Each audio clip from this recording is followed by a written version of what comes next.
So this is a part two here of the mathematical calculations of a paradox of our food systems, and try it into our logistic apparatus in North America and Canada and the United States, of the transportation of food and the growing cost of living and the food prices keep increasing. And now with the new Iran war, we might see, well, it's a continuation of the old war, but it has renewed conflicts and the blocking of the Strait of Hormuz, which has happened. We can co-equate that by the end of the day. Even today, it could be that oil can reach $2, or it could be next week it could be $2.50, and then of course it could be even $3. So if it's $3, then it could be catastrophic, because that would be about more than 44% increase in the price of oil in just a few weeks total, and then it will be equivalent to a great increasing in food prices. Let's say co-equivalent about another increasing in the food prices, the bread, the eggs, and the whatever we have,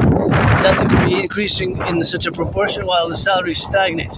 So this is the paradox of having, for example, now today is Wednesday, July 22nd. There are tens of thousands of trucks going east, west, north, south, right, to the 50 states, 10 provinces, and 3 territories integrally. So because most of the trucks, they have to consume gas, right? So most run on gas. So because they run and operate on gas, thus the cost of gas increasing in both Canada and the United States, mostly to the Strait of Hormuz and the Iran conflict, it could skyrocket again, and it could be, of course, very problematic, because the salaries have stagnated. So that'll be a sort of a contingent, which would be also part of a worst case scenario, which I've discussed for years and years and years in the past, of course, to be for the World War III scenario, of course, which has, of course, developed over the past years. And of course, as I predicted what's happening now back in 2019. So that prediction from 2019 has pretty much happens how I predicted it. So now I'm going to focus on the math. Right, so you're going to have to do a little bit of math, or integrally the mathematics, which you're going to have to calculate is, of course, in a way, of course, which is always related, of course, to the relationship, of course, of existing and the realities of our transportation system. So the transportation systems that support, or because of the large distances, so this is one of the main factors. Because the large distances that sometimes our food travels, right? Because we have ports. The ports, it's rare that some of it comes by the airports, but mostly comes by the ports or by rail. From the warehouses, the logistic points of operation, and then it is via highways and streets and roads they're transported via the trucks. So sometimes the trucks have to travel hundreds of miles and hundreds of kilometers, sometimes even more than 1,000, right? So the cost increasing, because most trucks run on gas and oil, just 10, 15, 25 cents a liter.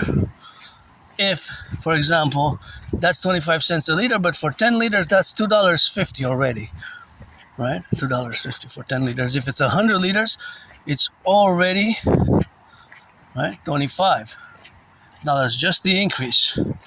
Because it's about, let's say, 25 cents increase in average increase per liter since 11 days ago, in 11 days. The average increase, let's say for Canada, then that's cumulative for every liter. So for 100, for 10 liters, it's $2.50, right, for 10 liters, because for every liter there's 25 cents. Thus, for 10 liters, there's $2.50, right? So thus, it could be for 100 liters, and that could be $25 increase, right? So cumulative to all the increases, there's in the prices, then of course the prices will increase as well in proportion. They will have to be passed down to basically the citizen consumers, the consuming citizens, right? So it could be, of course, that a gas, depending on how much the consumption rate is, depending on how much the consumption rate is. So of course the consumption rate can be different from car to car, from just as it is from car to car, then it is, of course, from truck to truck. Of course, from car to car, being that the trucks can, of course, carry or transport, they mostly transport our vitals, bread and all the other goods as well. Just bread, I'm just saying, is a fundamental. So bread and rice and whatever have you. But there's cans, right? Canned food. Even my anonymous friend yesterday asked me to open three cans. So I opened 3 different cans to make. She made a great salad, but it could be cans, right? Because we have canned food, and then we have different types of food. There's so much variety of food. But the paradox is that we're depending on big transportation over the highways, sometimes over hundreds of kilometers, thousands even, right? So that is, of course, the reality of that. So that is, of course, just the reality of where we are today. So, of course, expressing that reality is always an expression which has to be co-equivalated into the mathematics. And, of course, all that mathematics is at a macro level as well. Because if I take a unit, right, for example, the unit would be one truck.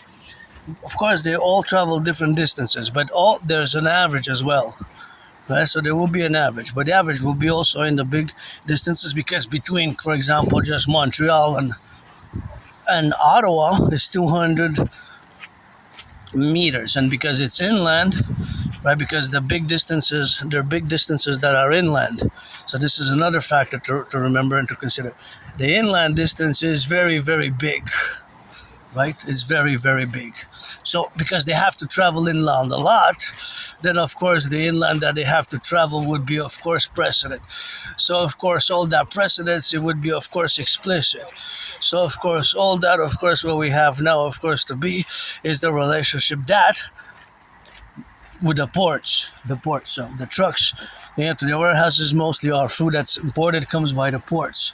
But even some of the food that is produced inland in Canada, in the Midwest, right, to travel to other states, it's also can be hundreds and hundreds of kilometers. So to compute the math, you have to be aware. Now I have to end this because it's stormy and rainy, so I'm gonna have to end it now. But just do a meditation and think about the main substrats that I said mathematically and logistically, and the worst case scenarios, possibilities, the worst case scenario possibilities that I discussed in the past.